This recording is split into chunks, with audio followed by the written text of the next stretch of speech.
Welcome to Roma village story. Hi বন্ধুরা, আবার চলে এসেছি তোমাদের সঙ্গে একটা নতুন ব্লগ নিয়ে। আর দুদিন ধরে তো আমি কোনো ভিডিওই দিতে পারছিলাম না, এত ব্যস্ততার মধ্যে ছিলাম, আমি কি বলবো সেটা। আর দেখো, সকাল সকাল একটু রুটি কিনেছিলাম আর চা নিয়ে বসে গেছি। তারপর বেলাতে তারপর চপ নিয়ে এসেছিলো, একসঙ্গে সবাইয়ের মুড়ি মাখিয়ে সবাই মিলে ভাগ করে খাবো। আর দেখো, রাতে একটু অনুষ্ঠান ছিল ছোট করে, এগুলো বানিয়েছিলাম। দেখো, ডাল, মুগের ডাল, ফুলকপি, আলু আর চিংড়ি মাছ দিয়ে চচ্চড়ি, আর মাছের কাই করে ঝাল করেছিলাম।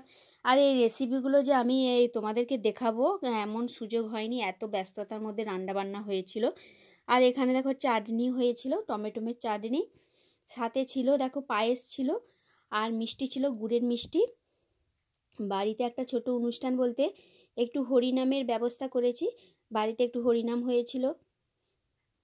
আর দেখো, হরিনাম বলতে সারা মাস যে কার্তিক মাস হরিনাম করে আর ওই হরিনামের দলকে তো কিছু খাওয়ানো তো দরকার অবশ্যই, সেই জন্য রবিবার এইটা ব্যবস্থা করেছিলাম। বাড়িতে একটু হরিনাম দিয়েছিল আর খাওয়া দাওয়ার ব্যবস্থা ছিল,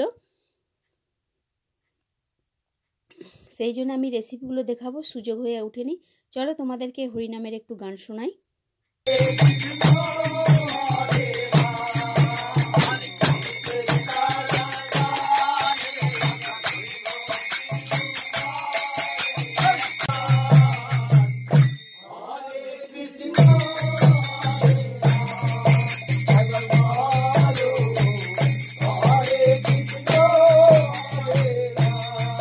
আর দেখো, আমার রান্না বান্না হয়ে যেতে আমিও কিন্তু বসে গেছি ওইখানে একটু গান করতে।